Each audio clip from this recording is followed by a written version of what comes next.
Era un sábado de marzo, cuando mi vida de padre se hizo pedazos en la entrada de una iglesia. 62 años cargando a este hombre en la espalda, trabajando el doble para dar dignidad a esta familia, y ahí, vestido con el traje que compré especialmente para la boda de mi propio hijo, escuché las palabras que ningún padre debería oír. «Papá, vete de aquí, nos haces pasar vergüenza». Lucas habló bajito, pero cada sílaba atravesó mi pecho como una navaja oxidada. A su lado, Mariana, la novia, me miraba con esa cara de asco disimulado que ya conocía desde hacía 3 años. Los invitados llegaban, gente elegante, bien vestida, y yo ahí, con mi mejor traje, que para ellos era poco, siendo corrido de la entrada de la iglesia como un limosnero no deseado. ¿Sabes lo que es que a un hombre se le desplome el suelo bajo los pies? No es metáfora, no, es literal. Mis piernas temblaron, el corazón se me disparó, y por un segundo pensé que me iba a desmayar ahí mismo, enfrente de todo el mundo. Pero hombre de mi generación no se desmaya. Hombre de mi generación se traga el llanto, respira hondo y aguanta. ¿Haciéndolos pasar vergüenza?, pregunté, tratando de mantener la voz firme. ¿Cómo así, mijo? La respuesta me cayó como un golpe en el estómago. Órale, papá, mira cómo vienes vestido. Mira esas manos manchadas de grasa. La familia de Mariana es gente decente. Vas a dar pena ajena. Miré mis manos. Las mismas manos que lo cargaron cuando era bebé. Las mismas manos que trabajaron 60 horas por semana en un taller para pagarle la escuela particular. Las mismas manos que firmaron decenas de financiamientos para darle comodidad a esta familia. Manos callosas, sí. Manos de hombre trabajador. Manos de padre. El silencio pesó como plomo. Era como si todo el mundo se hubiera detenido para ver mi humillación. Sentí las miradas de curiosidad, los murmullos ahogados, y ahí, en ese momento, entendí una verdad dolorosa. Mi propio hijo se avergonzaba de mí, del hombre que construyó todo para que él tuviera esa vida. Hay dolores que un hombre se traga por años, hasta que un día la garganta ya no aguanta más. Pero, ¿sabes lo que me quebró de verdad? No fue solo la vergüenza que sentía por mí, fue darme cuenta de que yo estaba ahí, rogando para entrar a la boda de mi propio hijo, rogando, como si fuera un favor que me estaba haciendo al dejarme ver cómo se casaba, como si mi presencia fuera una concesión, no un derecho sagrado de padre. «Está bien», dije, forzando una sonrisa que me dolía en el alma. «Sin problema, Lucas, nomás no ignores el mensaje que acaba de llegar a tu celular». Me di la vuelta, caminé hasta Mitsuru 2010, que él siempre criticaba por ser carro de pobre, y me fui. En el espejo retrovisor lo vi checando el teléfono. Vi cómo se le cambió la cara. Lo vi correr detrás de mi carro gritando, «¡Papá! ¡Papá! ¡Espérate!». Pero no me detuve. Después de 35 años siendo padre, había aprendido algo nuevo ese día. A veces, la lección más grande que le puedes dar a un hijo es enseñarle que tú también tienes dignidad. Ya has sentido que tu corazón se parte a la mitad y aún así tuviste que seguir manejando como si no hubiera pasado nada. Ya tuviste que tragarte una humillación tan grande que se te quedó atorada en la garganta por días. ¿Cuántos padres por ahí están aceptando migajas de respeto de sus propios hijos? Si ya has sentido que toda una vida de trabajo como padre valía menos que la opinión de una nuera creída, quédate conmigo hasta el final de esta historia, porque lo que pasó después de esa tarde me enseñó que un hombre solo pierde la dignidad cuando acepta ser tratado como empleado de su propia familia, no como el jefe de ella. Suscríbete al canal para no perderte los próximos relatos. Hay muchos padres por ahí que necesitan escuchar esto. Antes de continuar, si te gustan relatos reales como este, de historias que muestran que nunca es tarde para que un hombre recupere su valor, suscríbete al canal y activa la campanita, porque aquí no cuento historias de víctimas, cuento historias de hombres que decidieron reaccionar. Me llamo Roberto Silva, 62 años, y necesito regresar un poco en el tiempo para que entiendas cómo llegué a ese momento. siendo corrido de la boda de mi propio hijo como si fuera un perro callejero no deseado. Nacido en Naucalpan, Estado de México, hijo de mecánico. Aprendí desde chavo que el hombre trabaja, provee y no se queja. Mi papá, don Juan, me enseñó que padre de familia no tiene el lujo de enfermarse, no tiene derecho a descansar cuando hay cuentas que pagar, y que el respeto se gana con el sudor de la frente, no con puro palabrerío. A los 27 años me casé con Selma. Era una mujer trabajadora, empleada del banco, y juntos construimos una familia pequeña pero honesta. Lucas llegó 2 años después, y te juro que nunca sentí una felicidad más grande que cuando cargué a ese chamaco en mis brazos por primera vez. Era mi heredero, mi continuación en el mundo, y estaba seguro de que iba a ser mejor padre que el mío. Durante 35 años trabajé como mecánico en el mismo taller, de 6 de la mañana a 6 de la tarde, de lunes a sábado. Los domingos hacía chambitas, arreglaba carros de los vecinos, pintaba casas, lo que fuera para aumentar los ingresos, porque Lucas no iba a estudiar en escuela de gobierno. Lucas no iba a pasar las necesidades que yo pasé. Lucas iba a tener todo lo que yo no tuve. Y lo tuvo, mano. Lo tuvo escuela particular desde los 5 años. Tuvo clases de inglés, natación, karate. Tuvo computadora cuando la computadora todavía era artículo de lujo. Tuvo ropa de marca cuando yo todavía usaba la misma camisa desde hacía 5 años. Tuvo domingo generoso cuando yo me llevaba tortas frías al trabajo para ahorrarme los 50 pesos del almuerzo. Recuerdo como si fuera ayer. Lucas tenía 8 años y quería un Nintendo. Era 1995 y ese maldito Nintendo costaba casi un salario mínimo completo. Selma pensó que era una locura. Roberto, no. Tenemos ese dinero sobrando. Pero yo no podía ver a mi hijo triste. Saqué un préstamo en el banco, lo pagué en 8 mensualidades y el día de su cumpleaños le entregué el regalo. La sonrisa que me regaló ese día valía cualquier sacrificio. Gracias, papá. Eres el mejor papá del mundo. Esas palabras las cargué en el corazón por años. Eran mi combustible en las madrugadas de trabajo extra, mi motivación cuando el cuerpo dolía y las ganas eran de rendirme. Durante la adolescencia, Lucas era buen chamaco, estudioso, educado, respetuoso. Teníamos nuestras pláticas de padre e hijo. Yo le enseñaba sobre el trabajo, sobre la dignidad, sobre ser hombre de palabra. Él escuchaba con atención y decía que quería ser como yo cuando creciera. Papá, un día voy a trabajar contigo en el taller, me decía. Y yo me reía, le alborotaba el cabello y le respondía, no, mijo, tú vas a ser licenciado, ingeniero, algo mejor. El papá está trabajando doble justamente para que no tengas que ensuciarte las manos con grasa. El orgullo que sentí cuando pasó el examen para ingeniería fue indescriptible. Mi hijo, el primero de la familia en entrar a una universidad. Llamé a todos los vecinos, a todos los compañeros del taller, hice que todo el mundo se enterara. Mi chamaco va a ser ingeniero, licenciado Lucas. Durante los 5 años de universidad le pagué todo. Colegiatura, materiales, gasolina del carro que le compré para que se moviera. A veces faltaba dinero para el súper en casa, pero para los estudios de Lucas siempre había. Selma se quejaba. Roberto, ya te estás pasando, el muchacho necesita aprender el valor de las cosas. Pero yo no la escuchaba. Para eso era padre, ¿no? La primera rajadura en nuestra relación apareció cuando se graduó y consiguió trabajo en una transnacional. De repente mi hijo, que siempre había sido humilde, empezó a hablar diferente. Usaba palabras en inglés, se quejaba de la comida de su mamá, decía que nuestra casa era muy sencilla para recibir a sus compañeros de trabajo. Papá, no entiendes. Tengo una imagen que mantener en el trabajo. Los cuates van a extrañar si saben que mi papá es mecánico. Eso dolió, pero me lo tragué. Pensé, es etapa. Todo joven pasa por esto. Luego va a valorar todo lo que hice por él. Pero no fue etapa.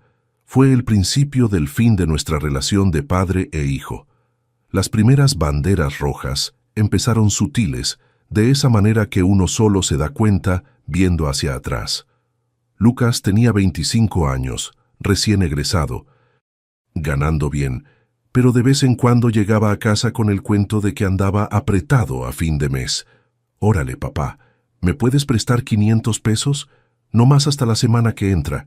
El sueldo se está atrasando». Yo le creía. Siempre les creí las palabras a mi hijo. Agarraba el dinero que era para arreglar mi propio carro, que ya andaba dando problemas en el motor, y se lo prestaba. «La semana que entra me pagas, ¿verdad, mijo?» «Claro, papá». Palabra de hombre. Pero la semana se volvía mes. El mes se volvía bimestre, y cuando yo tocaba el tema, él siempre tenía una disculpa. «Órale, papá, salió un imprevisto. El mes que entra te pago». Y yo, como pendejo, aceptaba. Porque el padre entiende, ¿no? El padre siempre entiende. Los préstamos se fueron volviendo más frecuentes y más altos. 1,000 pesos para el dentista, 2,000 para el curso de especialización, 3,000 para el enganche del departamento. Siempre con promesa de devolución, siempre con esa sonrisa que me desarmaba. Completamente. Un día saqué cuentas en papel. Lucas ya me debía casi 15,000 pesos. 15,000. Era casi un año de mi sueldo en el taller. Cuando le enseñé las cuentas, su reacción fue agresiva. «¿En serio, papá? ¿Estás haciendo planilla de los préstamos que me das? No lo puedo creer. Después de todo lo que gastaste conmigo en la vida, ¿ahora me vas a estar contando el cambio?» Me sentí mal, me sentí mezquino. «No es eso, mijo. Es que yo también tengo mis gastos». «Ay, ya déjate de eso. Sabes que te voy a regresar todo, o no confías en tu propio hijo». Y ahí iba yo pidiendo disculpas por cobrar mi propio dinero a mi propio hijo. La situación empeoró cuando conoció a Mariana. Llegó a nuestras vidas como un huracán de exigencias y remilgos. Hija de empresario, acostumbrada al lujo, y que dejaba bien claro que nuestra familia estaba muy por debajo de su nivel. La primera vez que vino a cenar a casa, criticó todo. La mesa de formica de la cocina. ¡Qué mesa tan rara, Lucas! ¿No tienen una mesa normal? La televisión de 29 pulgadas de la sala. ¡Ay, qué tele tan chiquita! En mi casa tenemos una de 60 pulgadas en cada recámara. La comida de Selma. ¡Ay, yo no como frituras! Hacen daño a la piel. Lucas, que siempre había elogiado la comida de su mamá, empezó a estar de acuerdo con ella. «Sí, mamá. Podríamos esmerarnos más en la cena cuando venga Mariana». Selma se sintió dolida, pero no dijo nada. Yo también me tragué el coraje y fingí que todo estaba normal. Pero no estaba normal. Nada estaba normal. El cambio en el comportamiento de Lucas fue gradual pero constante. Empezó a cancelar las comidas dominicales que habían sido tradición en nuestra familia por décadas. «Órale, papá, no voy a poder ir. Mariana quiere que conozca a su familia». Después fueron los cumpleaños. «Ay, papá, se me olvidó que era tu cumpleaños. Andábamos en un evento importante». Las pláticas de padre e hijo, que siempre habían sido lo mejor de nuestra relación, se volvieron raras. Cuando venía a casa, se la pasaba en el celular todo el tiempo, o solo hablaba de su trabajo, de los viajes que hacía con Mariana, de los restaurantes caros que frecuentaban. Un día, sin querer, escuché una conversación telefónica que tenía con un amigo. «Carnal, está difícil, la verdad. Los papás de Mariana son de otro nivel. Mi papá es mecánico, ¿sabes? Gente sencilla. A veces da pena ajena». Pena ajena. Yo le daba pena ajena a mi propio hijo. Existen palabras que cortan más hondo que cualquier navaja. Existen frases que un hombre carga en el alma hasta el día que se muere. Mi papá es mecánico, ¿sabes? Gente sencilla. A veces da pena ajena. Esa noche no pude dormir. Me quedé viendo el techo, pensando en todos los años de trabajo, todos los sacrificios, todos los domingos que pasé debajo de un carro para juntar dinero para que él tuviera una vida mejor. Y él se avergonzaba de mí. Selma se dio cuenta de que yo andaba diferente. «Roberto, ¿estás bien?» «Sí estoy». Mujer. Solo cansado. Pero no era solo cansancio. Era un dolor nuevo, que no sabía cómo curar. Era el dolor de descubrir que había sido mejor padre de lo que tu hijo fue hijo. Su boda se anunció como si fuera el evento del siglo. Iglesia elegante en las lomas, fiesta en un salón carísimo, más de 200 invitados. Lucas me llamó aparte y me dijo, «Órale, papá, necesito tu ayuda con la boda». Pensé que era para pagar algo. Estaba preparado para eso, aunque no tuviera el dinero. Pero no era dinero lo que quería. «Papá, la familia de Mariana es muy tradicional, ¿sabes? Gente decente. Quería pedirte que te comportes en la boda, que no hables muy fuerte, que no cuentes tus historias del taller, y si es posible, cómprate un traje mejor. El que tienes está medio anticuado». Me compré el traje. Gasté casi 1,000 pesos en un traje que apenas tenía dinero para pagar. Practiqué enfrente del espejo cómo comportarme, cómo hablar más bajito, cómo ser menos penoso para mi propio hijo. Y aún así, el día de la boda no fue suficiente. Aún así, me corrió de la entrada de la iglesia como si fuera un intruso. Hay humillaciones que un hombre acepta callado. Hay ofensas que uno se traga para mantener la paz, pero hay límites que, cuando se pasan, despiertan algo primitivo dentro de uno, algo que ni el propio padre sabía que existía. Después de la boda, de la cual fui corrido como un perro, las cosas empeoraron de una forma que jamás imaginé. El Lucas que regresó de la luna de miel ya no era mi hijo. Era un extraño usando la cara del chamaco que crié. La explotación financiera, que antes estaba disfrazada de préstamos, se volvió descarada exigencia. Ya no era, «Papá, ¿me puedes prestar?».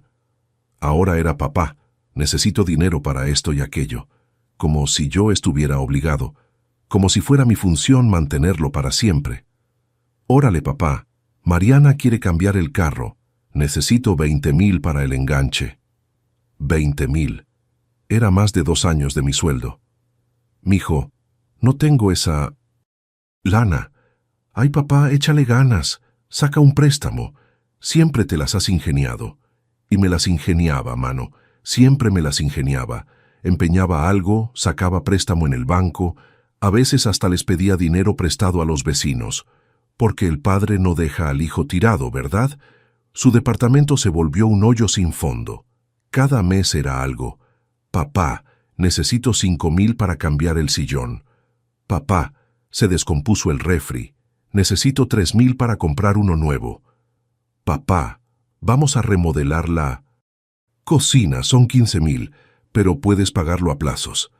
¿Pagarlo a plazos dónde, Dios mío? ¿Con mi sueldo de mecánico? ¿Con mi espalda ya doblada de tanto trabajar? Selma empezó a quejarse. «Roberto, ¿ya te volviste loco? No tenemos ese dinero. Nuestro carro se está cayendo a pedazos. Nuestra casa necesita arreglos. Y tú sigues manteniendo los lujos de ese chamaco». Pero yo no escuchaba. O mejor dicho, escuchaba y me sentía culpable por no poder dar más. Lo peor era la forma como me trataban. Cuando iba a visitarlos, Mariana me recibía con esa cara de asco, como si fuera a ensuciar su departamento limpio. Lucas siempre andaba ocupado con algo en la computadora o en el celular. «Órale, papá, siéntate ahí en la sala. Nomás no toques nada, que esas cosas están caras».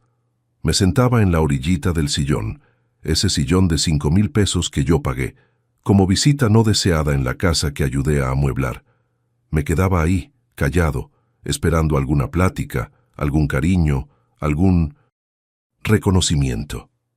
Pero ellos vivían su vida, hablaban de cosas que yo no entendía, de personas que no conocía, de lugares donde yo nunca sería bienvenido.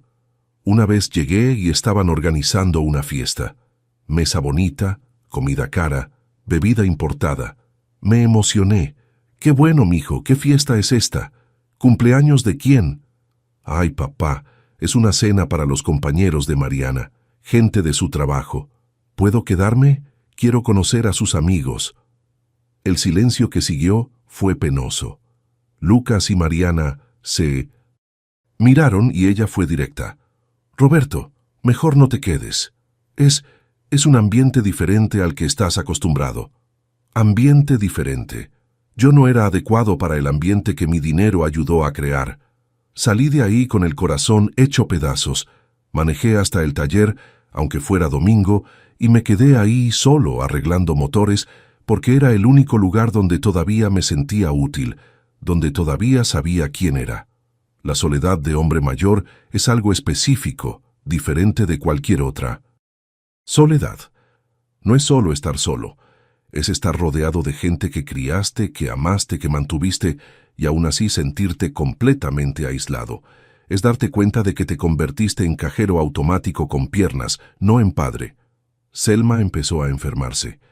Presión alta, diabetes, problemas del corazón. Las medicinas estaban caras, los estudios estaban caros, y yo ya andaba tan endeudado manteniendo la vida lujosa de Lucas que apenas podía pagar el seguro médico de ella. Cuando le conté a Lucas sobre la situación de su mamá, su respuesta me heló. Órale, papá, qué situación tan fea. Pero ya sabes que no puedo ayudar ahorita, ¿verdad? Acabo de comprar el carro, estoy pagando las mensualidades. El carro para el cual yo ayudé a pagar el enganche. Mijo, no te estoy pidiendo que pagues todo, pero tu mamá necesita un estudio que cuesta 2,000 pesos. Es urgente. 2,000 pesos, papá. Órale, está caro la verdad. Déjame ver si puedo, pero no te prometo nada. Nunca pudo, o mejor dicho, nunca quiso poder. Tuve que sacar otro préstamo para pagar el estudio de Selma, otra mensualidad chupándome el sueldo, otra preocupación quitándome el sueño. Fue en esos días que empecé a darme cuenta de cómo me habían estado manipulando psicológicamente. Cada vez que trataba de cobrar alguno de los dineros que había prestado, venían con el mismo discurso. Órale, papá, te estás volviendo codo en la vejez. Nunca pensé que fueras a ser ese tipo de padre. Volteaban la situación. De repente, yo era el malo por querer mi propio dinero de vuelta. Yo era el egoísta por no poder mantener indefinidamente su nivel de vida. Papá, siempre has sido tan generoso. No vas a cambiar ahora, ¿verdad?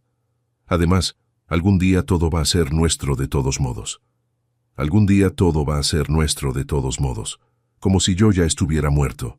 Como si nomás estuvieran esperando a que me saliera del camino para heredar todo lo que construí. La gota que derramó el vaso llegó en una conversación que escuché sin querer. Estaban en la recámara con la puerta abierta y yo había llegado más temprano del taller. Mariana se estaba quejando de algo y Lucas le respondió: «Tranquila, amor, nomás unos años más. El viejo no va a durar mucho de todos modos. Ahí nos quedamos con la casa, con el dinero que tiene guardado, y ya no tenemos que andar aguantando estas visitas tan aburridas. Unos años más. El viejo no va a durar mucho de todos modos. Visitas aburridas. Mi propio hijo estaba contando los días para que yo me muriera».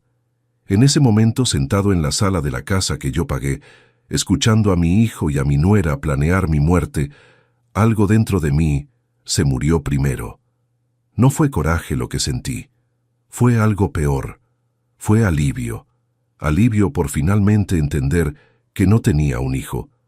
Tenía dos parásitos vestidos de humanos. El mismo hombre que cargó al hijo en los hombros, un día se ve sin suelo donde pisar, pero a veces hay que perder el suelo para aprender a volar. La claridad me llegó un martes en la mañana, cuando estaba debajo de un Corolla viejo, cambiándole el aceite, y me temblaron las manos. No era de frío ni de cansancio, era de coraje acumulado, de humillación tragada, de años siendo tratado como banco particular de dos malagradecidos. Fue ahí, en ese momento, con grasa hasta los codos y sudor escurriéndome por la frente, que entendí una verdad sencilla. Había criado dos monstruos. Y los monstruos no merecen piedad de padre, merecen consecuencias de hombre. La gota final que derramó. El vaso pasó 3 días después. Lucas llegó al taller, cosa rara porque le daba asco ese ambiente inadecuado, con una propuesta que me dejó sin palabras. Órale, papá, Mariana y yo tuvimos una idea. Queremos comprar una casa más grande, más adecuada para recibir visitas, pero necesitamos 100,000 pesos para el enganche. 100,000 pesos. Era más dinero del que había tenido junto en toda mi vida. «Mijo, ¿te volviste loco? ¿De dónde voy a sacar 100,000 pesos?»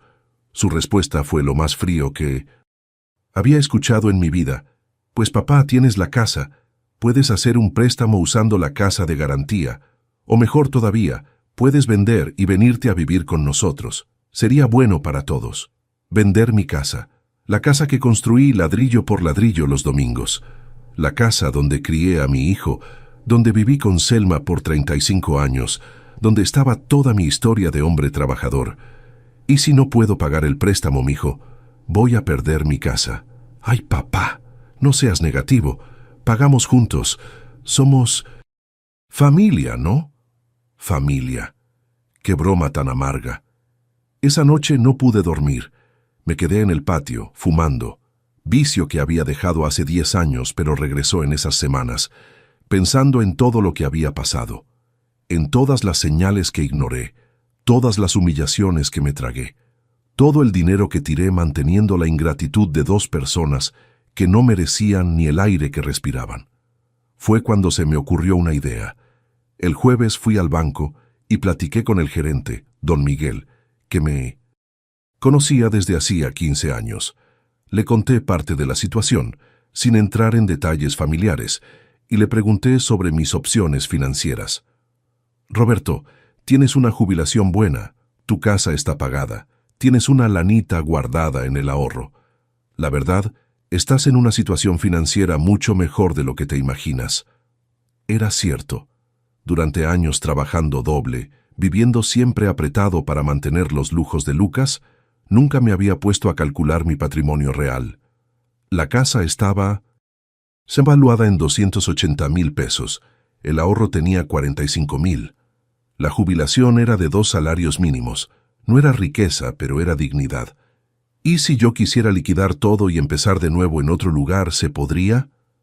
Don Miguel me vio sorprendido. «Claro que se puede, Roberto. Con ese dinero podrías comprarte una casa más chica en una ciudad del interior y todavía te sobra una buena cantidad para vivir tranquilo». Salí del banco con una sensación rara. Por primera vez en años, sentí que tenía poder de decisión, que no era rehén de la situación, que podía, si quería, cambiar el juego completamente. Durante una semana elaboré un plan sencillo, pero que iba a necesitar valor para ejecutar. Primero, busqué ciudades del interior donde pudiera empezar de nuevo. Lugares tranquilos, con costo de vida bajo, lejos del Distrito Federal y de toda esa presión. Encontré una ciudad que se llama Tequisquiapan, en Querétaro, donde una casa sencilla costaba 150,000 pesos. Segundo, calculé cuánto me debía Lucas. Entre préstamos nunca devueltos, regalos, ayudas para el departamento, carro, muebles, llegaba a casi 80,000 pesos. 80,000. Era casi un tercio del valor de mi casa. Tercero, consulté un abogado, licenciado Carvalho, que atendía en el taller. Le conté la situación y le pregunté sobre mis derechos. «Roberto, puedes cobrar esas deudas por la vía legal. Tienes pagarés, tienes transferencias bancarias, tienes pruebas y más. Puedes cortar cualquier tipo de ayuda que estés dando. Hijo adulto no tiene derecho a manutención de los padres». Cuarto, abrí una cuenta bancaria en otro banco, sin que supiera nadie de la familia. Empecé a transferir mi dinero poquito a poquito, preparando el cambio. Quinto, contacté una inmobiliaria en Tequisquiapan y puse mi casa en venta discretamente. No era para vender inmediatamente, sino para tener la opción lista. Y por último, lo más importante, preparé una carta. Una carta que Lucas solo leería en el momento correcto, en el momento que menos se lo esperara, cuando estuviera celebrando una humillación más que le impuso a su padre. La carta decía lo siguiente: «Lucas, durante 35 años fui tu padre. A partir de hoy vas a aprender a ser hombre solito. Esta es la lista de todos los préstamos que nunca me devolviste, todos los regalos caros que exigiste, toda la ayuda financiera que te di para mantener tu vida de lujo mientras tu mamá y yo vivíamos apretados. Total, 78,450 ceros. Tienes 30 días para saldar esta deuda conmigo. Si no la Saltas, la voy a cobrar por la vía legal. A partir de hoy no me busques pidiendo dinero, no me busques pidiendo favores, no me busques fingiendo que soy tu padre cuando necesites algo. Dijiste que les daba pena ajena. Hoy entendí que ustedes son los que me dan pena a mí. Un hombre de verdad honra a quien lo crió. Tú escogiste humillar. Roberto Silva, el hombre que perdiste el derecho de llamar papá. Durante 2 semanas cargué esa carta en la bolsa, esperando el momento correcto. El momento llegó en su boda, cuando me corrió de la entrada de la iglesia como si fuera un limosnero. Cuando le mandé ese mensaje y le dije, «Nomás no ignores el mensaje que acaba de llegar a tu celular». No era la carta completa lo que recibió. Era solo el primer párrafo. El resto de la carta se la iba a entregar en persona, en el momento en que viniera a buscarme. Porque sabía que iba a venir. Sabía que cuando entendiera que el banco se había cerrado, que la fuente se había secado, que el papá payaso se había vuelto papá con dignidad, iba a venir corriendo. Y cuando viniera se iba a encontrar con un hombre diferente. No el padre desesperado por aprobación que Always había sido, sino un hombre que finalmente aprendió que respetarse a uno mismo es más importante que ser amado por quien no merece amor. Algunas puentes después de quemarse no necesitan reconstruirse, aunque hayas ayudado a construirlos. A veces es mejor construir caminos nuevos. Lucas llegó a mi casa 2 horas después de la boda. Todavía traía puesto el smoking, pero la corbata andaba floja y la cara se veía desesperada. Mariana vino con él, por primera vez pisando mi casa sin hacer cara de asco. Tocaron la puerta como si se estuviera acabando el mundo. «Papá, papá, abre esta puerta. Tenemos que platicar». Abrí despacio. Me apoyé en el marco de la puerta y no los invité a pasar. Por primera vez en años, ellos eran las visitas no deseadas. «¿Qué quieren? Papá, ¿qué mensaje fue ese? ¿Qué historia es esa de deuda? Ya...» «Te volviste loco». Saqué la carta completa de la bolsa del saco y se la entregué. Me quedé ahí parado viendo cómo se le iba cambiando el color a la cara conforme leía cada línea. 78,000 pesos. Papá, estás delirando. Eso no es deuda. Eso fue ayuda que diste porque quisiste. ¿Ayuda?, repetí manteniendo la voz calmada. Lucas, explícame una cosa. Cuando me pedías dinero prestado, usabas la palabra prestado, ¿verdad? Los préstamos se regresan, la ayuda se agradece. ¿Regresaste algún centavo? ¿Agradeciste alguna vez? Mariana se metió histérica. Roberto, esto es ridículo. Tú eres su papá. Es tu obligación ayudar. La miré bien a los ojos y le hablé pausado. Mariana, mi obligación como padre se acabó cuando cumplió 18 años. Todo lo que hice después de eso fue generosidad. Generosidad con fecha de caducidad. Y la fecha se venció hoy. Lucas intentó otra táctica. Papá, estás dolido por lo que pasó en la iglesia. Lo entiendo, pero fue un malentendido. ¿Malentendido?, lo corté. Mijo, me dijiste enfrente de todo el mundo que les daba pena ajena. Eso no fue malentendido. Fue la verdad saliendo de tu boca por primera vez en años. Entraron a la casa, aunque no los invité. Lucas fue directo al grano. Está bien, papá, la regué, te pido disculpas. Pero esta historia de la deuda, no tenemos ese dinero. ¿No tienen? Sonreí sin alegría. No tienen dinero, pero tienen carro del año, departamento amueblado con muebles de marca, viaje a Cancún el año pasado, cena en restaurante caro toda la semana. Interesante esa matemática suya. Mariana andaba visiblemente nerviosa. Roberto, estás siendo injusto. Tenemos gastos, compromisos. Compromisos con quien te crió no forman parte de esos compromisos, ¿verdad, Mariana? Fue entonces que Lucas intentó la carta emocional. Papá, ¿estás hablando en serio que vas a demandar a tu propio hijo? ¿Qué clase de padre hace eso? La pregunta que me hizo me dio la entrada perfecta. ¿Qué clase de padre, Lucas? Te voy a explicar. La clase de padre que trabajó 40 años para dar dignidad a un hijo que creció y decidió que el padre era motivo de vergüenza. La clase de padre que prestó dinero docenas de veces y nunca recibió de vuelta ni un gracias sincero. la clase de padre que fue corrido de la boda de su propio hijo porque daba pena ajena a la familia. El silencio que siguió fue penoso. Sabían que no tenían cómo rebatir. Lucas intentó una última carta. «Papá, ¿y si platicamos con la familia de Mariana? Ellos pueden prestarnos el dinero para pagarte». Me reí fuerte, una carcajada amarga. Ahora sí, ahora quieren pedirle dinero prestado a la familia decente de Mariana para pagarle al papá mecánico. ¡Qué ironía tan bonita! Mariana explotó. Estás haciendo esto por pura venganza, por maldad. Maldad, Mariana. Maldad es aceptar dinero por años de alguien que desprecias. Maldad es usar al padre como banco y después avergonzarse de él. Maldad es contar los días para que se muera el suegro para heredar su dinero. Así los escuché platicando. Los dos se pusieron pálidos. Se habían olvidado de esa conversación, pero yo no. Papá, escuchaste mal. Escuché mal, Lucas. El viejo no va a durar mucho de todos modos. Ahí nos quedamos con la casa, con el dinero que tiene guardado, y ya no tenemos que andar aguantando estas visitas tan aburridas. ¿Fueron esas las palabras? ¿O quieres que grabe la próxima vez? Lucas se desplomó en el sillón. Ese sillón de 5,000 pesos que yo pagué. Papá, no quise decir eso. No quisiste decir, pero lo dijiste. Y lo dijiste porque es lo que piensas. Ustedes están esperando que me muera para heredar todo, pero no quieren la responsabilidad de respetarme mientras estoy vivo. Mariana estaba llorando, pero no eran lágrimas de remordimiento. Eran lágrimas de desesperación financiera. Roberto, ¿podemos negociar un plazo más largo? 78,000 pesos en 30 días es imposible. ¿Imposible? Ustedes se gastaron eso. Conmigo en 2 años. Ahora es imposible regresarlo. Interesante. Lucas se levantó, se acercó a mí y trató de abrazarme.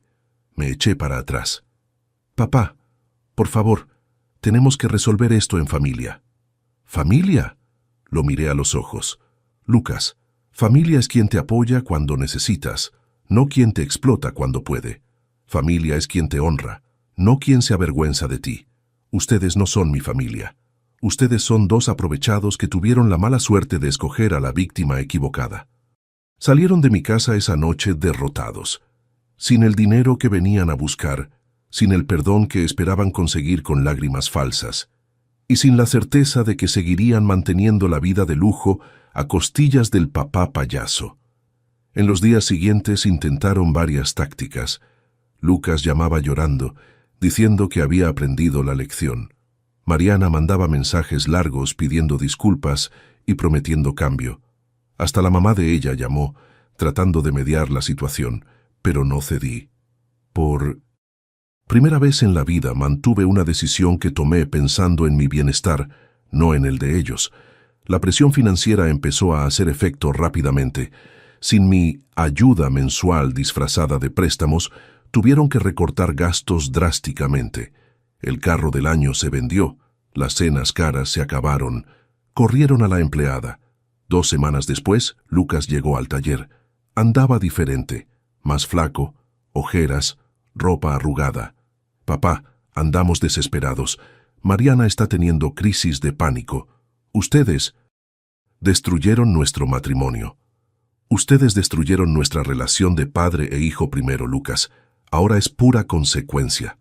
Papá, por el amor de Dios, vamos a perder el departamento.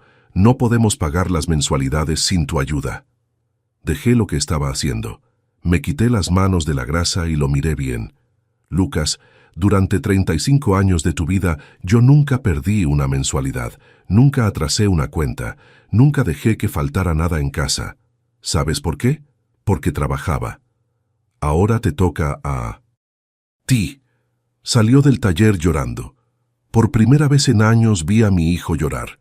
Pero ya no eran lágrimas que me conmovían, eran lágrimas que me liberaban.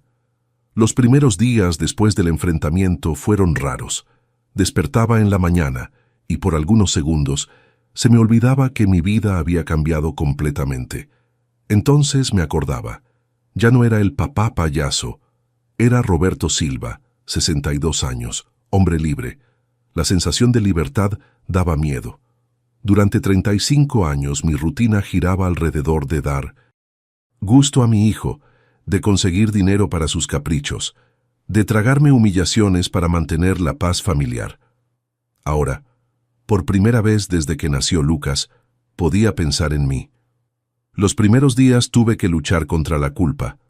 Es raro decirlo, pero hombre de mi generación fue criado para ser útil, para servir a la familia, para anularse en favor de otros. Pensar en el propio bienestar parecía egoísmo, pero cada vez que me pegaba la culpa, me acordaba de las palabras: «Papá, vete, nos das pena ajena». Y se me quitaba la culpa. Una semana después del enfrentamiento, hice algo que no hacía desde hacía décadas.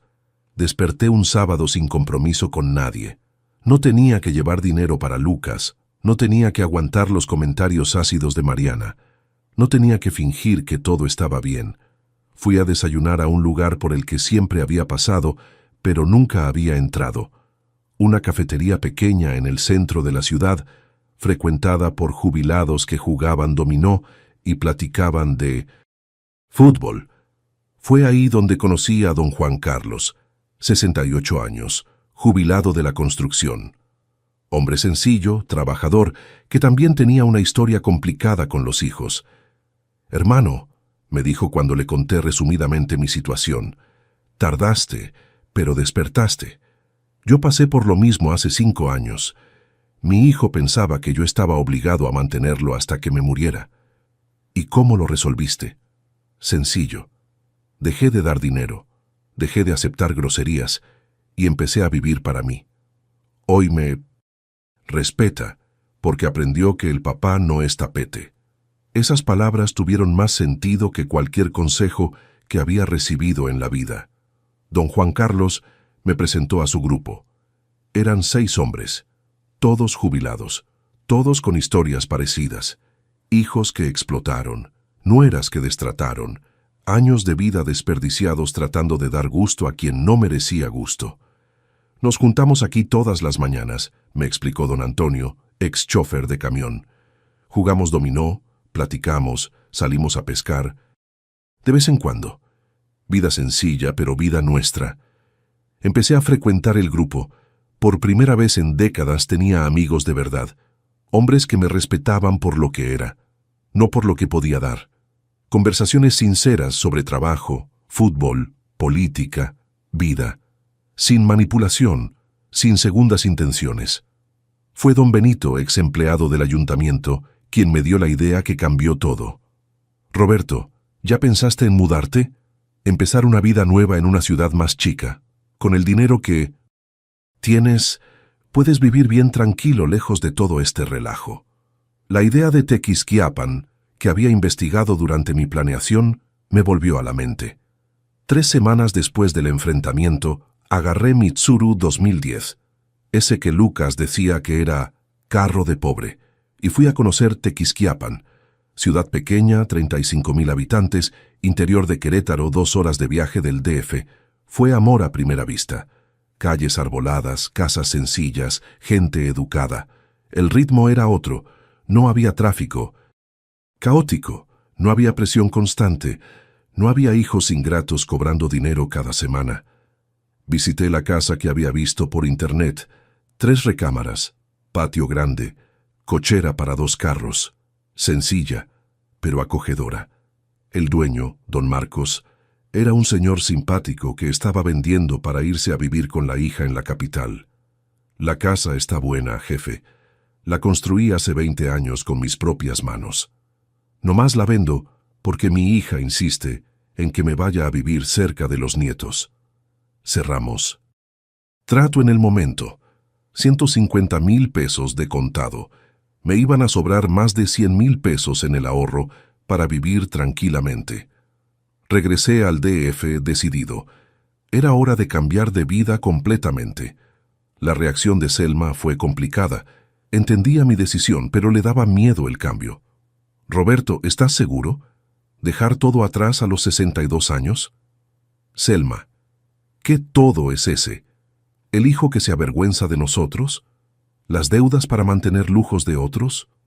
La humillación constante. No estoy dejando nada atrás. Voy a buscar mi dignidad. Pensó por algunos días y tomó una decisión que me sorprendió. Me voy contigo. Ya me cansé de ser tratada como empleada en casa de la nuera. Vamos a empezar de nuevo juntos. Las primeras semanas en Tequisquiapan fueron de adaptación, pero adaptación buena. Despertábamos sin prisa, desayunábamos despacio, caminábamos por las calles tranquilas. Monté un tallercito en el patio, no para trabajar profesionalmente, sino para arreglar carros por gusto, sin presión de horario. Selma empezó a hacer manualidades y vender en la plaza central los domingos. Volvió a sonreír, cosa que no hacía desde hacía años. Me hice amigo de los vecinos. Don Pedro, jubilado del IMSS, Doña María, viuda que cuidaba un jardín precioso. Gente sencilla, trabajadora, que me trataba con respeto genuino. 3 meses después del cambio, empecé a frecuentar la iglesia local. No era muy religioso, pero el Padre Juan, hacía reflexiones interesantes sobre dignidad, perdón y nuevos comienzos. Fue en una de esas reflexiones que entendí algo importante. No había abandonado a mi hijo. Me había liberado de ser explotado por él. Es diferente. El teléfono sonaba de vez en cuando. Lucas tratando de hacer contacto, Mariana mandando mensajes, pero no contestaba, no era rencor.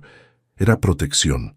Protección de mi paz, de mi dignidad, de la vida que estaba construyendo lejos de la toxicidad. Un día don Juan Carlos vino a visitarme. Hizo que conociera mi nueva vida. Roberto, estás otro hombre. Más tranquilo, más seguro. Fue la mejor decisión que podías tomar. Era cierto. A los 62 años había descubierto quién era además de padre explotado y marido servicial. Era Roberto Silva, hombre trabajador, honesto, que merecía respeto y tranquilidad. 5 meses después del cambio pasó algo inesperado. Lucas llegó a Tequisquiapan.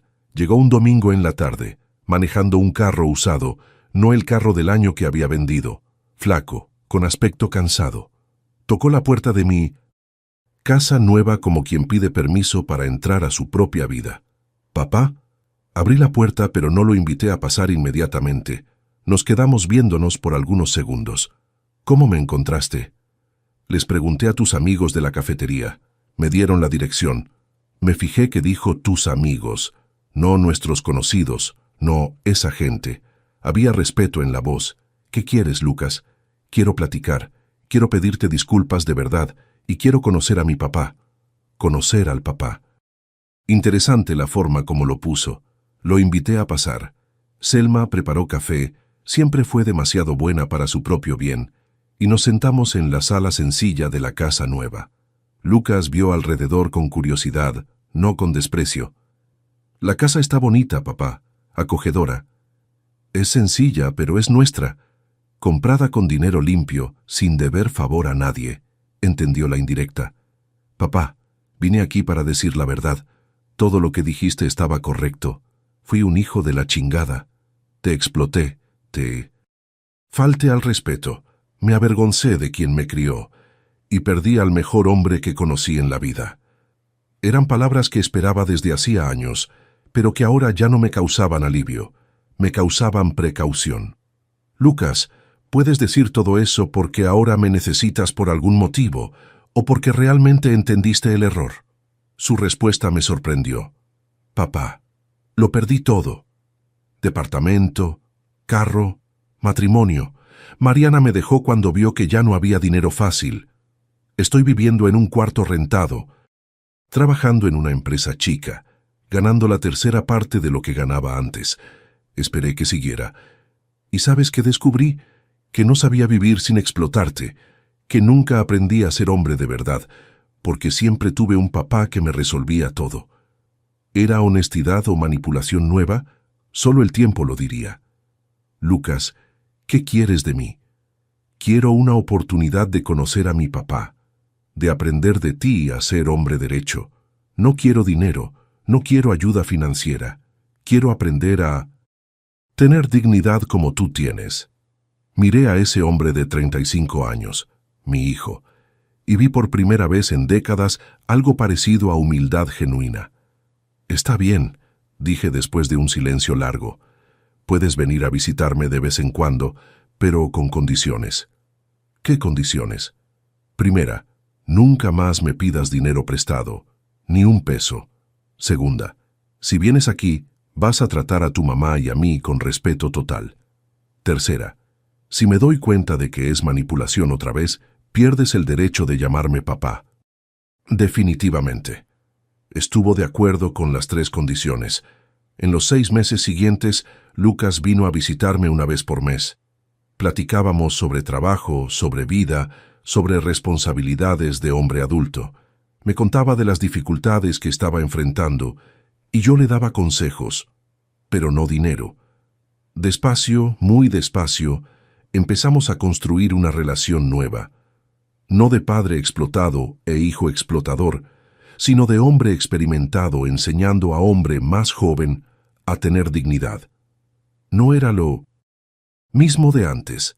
Nunca iba a serlo. La confianza estaba quebrada, el amor tenía cicatrices, pero era una relación basada en respeto mutuo, no en explotación. Y yo, Roberto Silva, a los 63 años, finalmente había aprendido que ser padre no significa ser víctima, significa ser ejemplo. Los primeros 6 meses en Tequisquiapan fueron como aprender a respirar otra vez después de años ahogado. Cada mañana que despertaba sin que sonara el teléfono con pedido de dinero, cada tarde que pasaba sin tener que justificar mis gastos a nadie, cada noche que dormía sin la ansiedad de estar decepcionando a alguien, todo eso era nuevo para mí. Existe una soledad específica de hombre que crió hijos que después se volvieron extraños, pero también existe una paz específica de hombre que recuperó su dignidad. Durante esos meses hice descubrimientos sobre mí mismo que me sorprendieron. Descubrí, por ejemplo, que me gustaba la jardinería.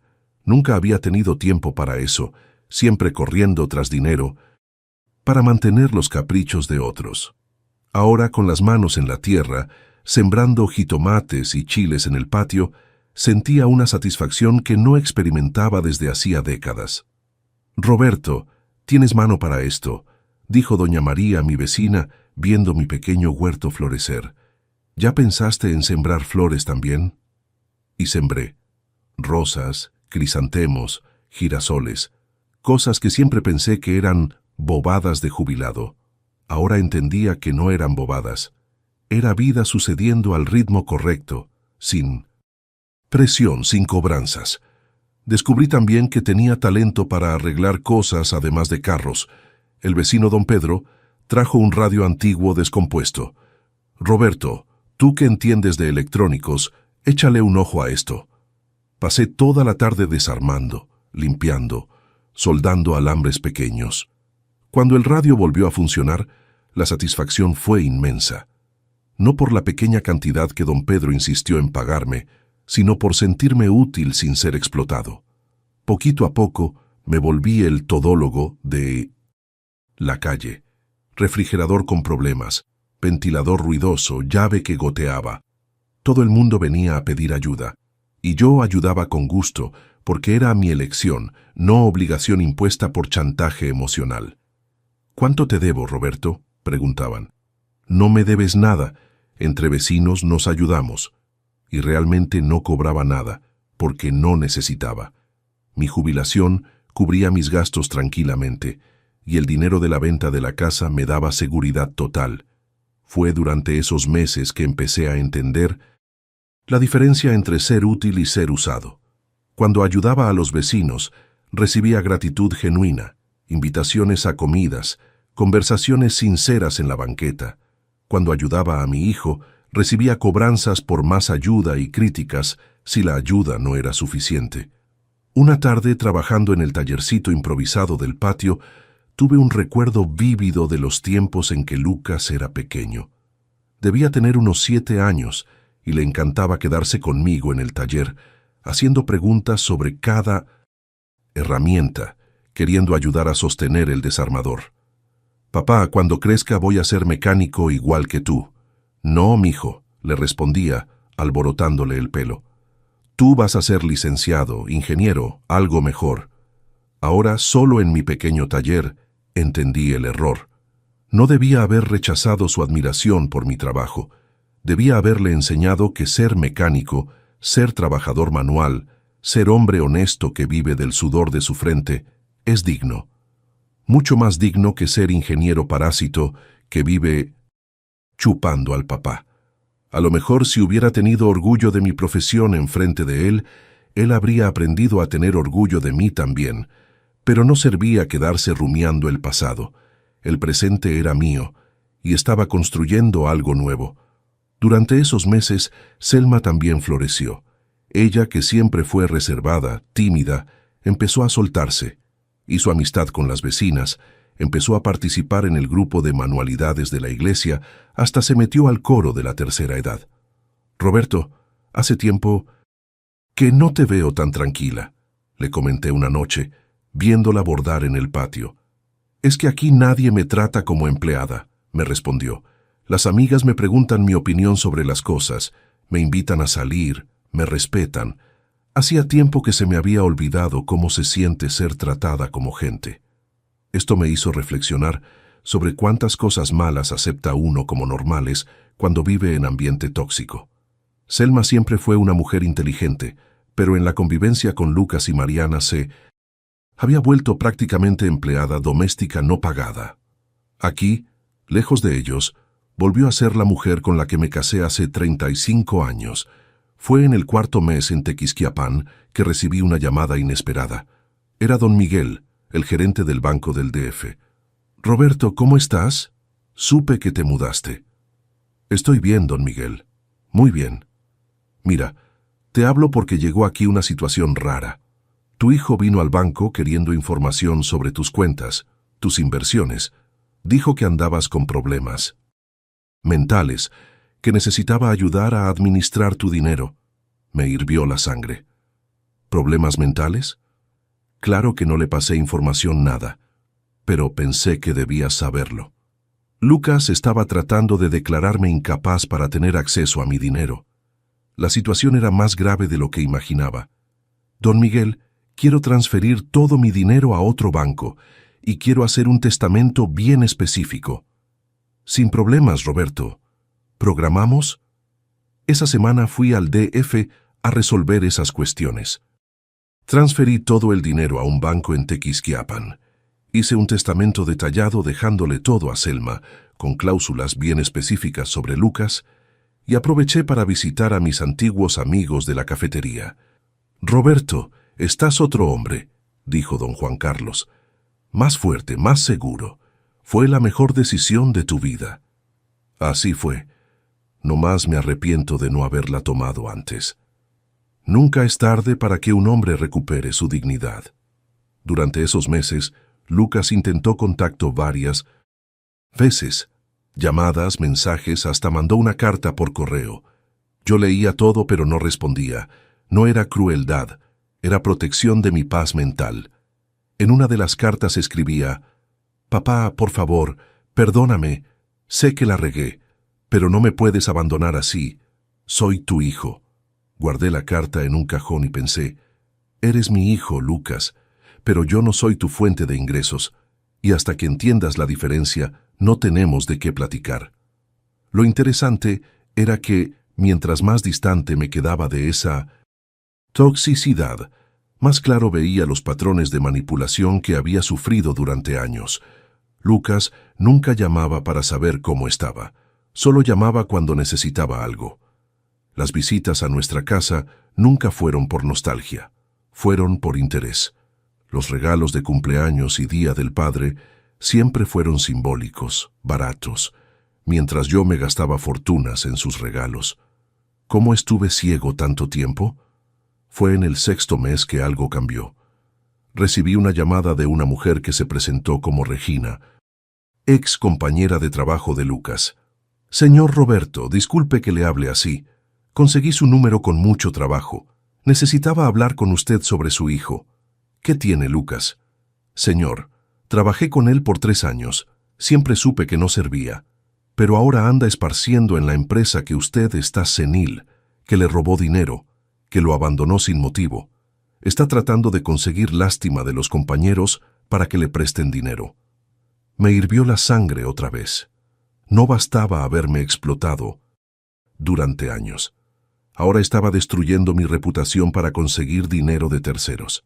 Usted necesita saber, siguió Regina, que todo el mundo en la empresa sabe cómo es. Nadie le presta dinero, pero me pareció injusto que anduviera hablando mal de usted. Agradecí la llamada y colgué con una certeza absoluta.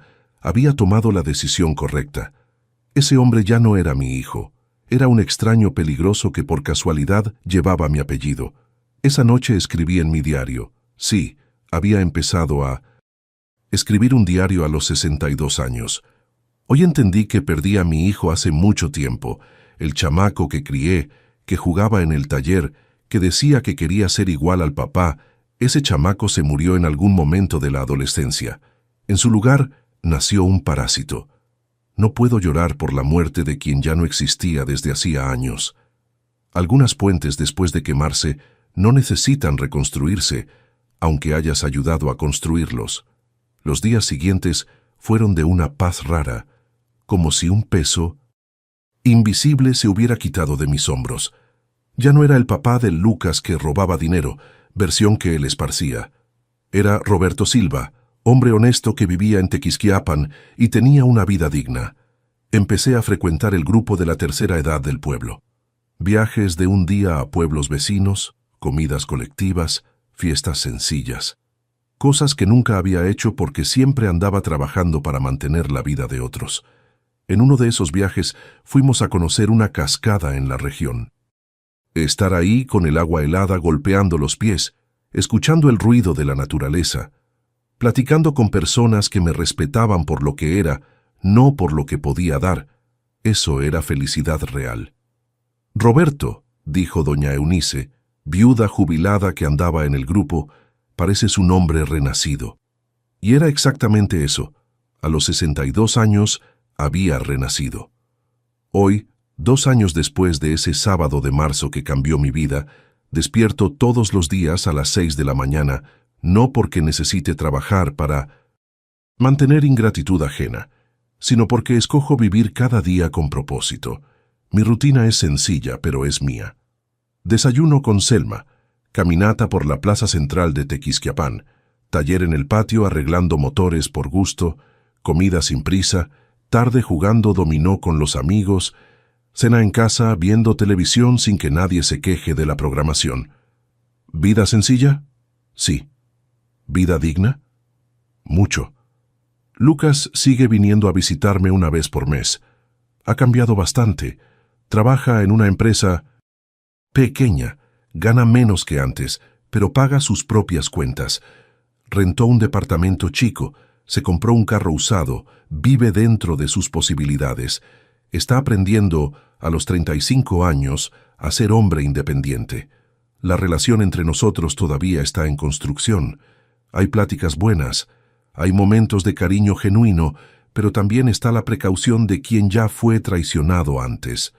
La confianza no se reconstruye de la noche a la mañana, pero respeto, ese sí lo aprendió a tener. Mariana. Desapareció de su vida en cuanto se acabó el dinero. Se casó con un empresario mayor, 3 meses después de separarse de Lucas. No siento coraje por ella, siento lástima. Lástima de quien solo sabe amar billeteras, no personas. Selma es otra mujer, más alegre, más dispuesta, más segura de sí misma. Dejó de ser la mamá tapete y se volvió la mujer respetada. Hace manualidades, tiene amigas en el pueblo, participa en grupos de la iglesia. A los 60 años descubrió que también tenía derecho a ser feliz. Yo mismo cambié de manera que no imaginaba posible.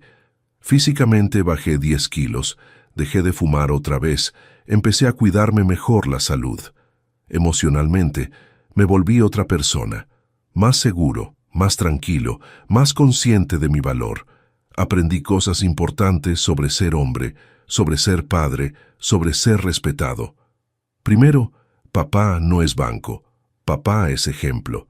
Si te la pasas prestándole dinero indefinidamente a hijo adulto, no estás ayudando. estás entorpeciendo su crecimiento y perjudicándote en el proceso. Segundo, respeto no se pide, se gana. Mientras aceptes ser maltratado, van a maltratarte. El día que pongas límites, la gente va a aprender a respetarte. Tercero, nunca es tarde para empezar de nuevo. A los 62 años cambié de ciudad, cambié de vida, cambié de postura. Edad es solo número cuando tienes dignidad. Cuarto, familia verdadera no explota. Familia verdadera apoya, respeta, honra. Si alguien te maltrata, aunque sea tu sangre, no es familia, es parásito. Quinto, hombre de verdad no acepta migajas de cariño. O te aman por lo que eres o no merecen tu amor. La lección más importante que aprendí fue esta. Un papá debe preparar al hijo para vivir sin él, no para explotarlo. Si tu hijo adulto no puede vivir sin tu ayuda financiera constante, fallaste como educador. No es crueldad cortar la dependencia, es amor verdadero. ¿Cuántas veces nosotros, los hombres, nos tragamos las faltas de respeto en nombre de la armonía familiar? ¿Cuántos padres están manteniendo su propia humillación pensando que están siendo buenos papás? ¿Cuántos hombres de nuestra edad están aceptando papel de tapete en casa porque confunden amor con servidumbre? Yo aprendí a los 62 años que un hombre no necesita aceptar migajas de quien recibió un banquete de oportunidades, que ser padre no significa ser explotado, y que nunca, pero nunca jamás, es tarde para que un hombre se levante y se haga respetar.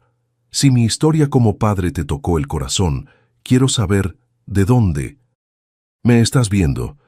Escríbeme aquí en los comentarios tu ciudad, tu estado o hasta tu país. Déjame saber que este mensaje llegó hasta ti. Y si conoces algún padre que está aceptando menos de lo que merece, comparte este video, porque hay muchos hombres que necesitan entender que valorarse no es egoísmo, es necesidad. Si este relato te hizo reflexionar, deja un comentario contando de dónde me estás viendo. Escribe también qué sentiste al escuchar esta historia. Cuéntame. ¿Ya has necesitado poner límites con tus hijos? ¿Ya te has sentido explotado por tu propia familia? ¿Cómo lo manejaste? Y si esta historia te hizo pensar, deja tu like y suscríbete al canal para seguir acompañando historias reales de hombres que escogieron su dignidad. Porque aquí no contamos historia de víctimas, contamos historia de nuevos comienzos. Un abrazo desde Tequisquiapan, Querétaro, donde aprendí que la vida solo empieza cuando dejas de vivir para dar gusto a quien no te merece. Y recuerda, construiste mucho. Más que una familia, construiste un hombre que merece respeto. Nunca lo olvides. Hasta el próximo relato, y que Dios bendiga a todos los padres que tienen valor para escoger la dignidad.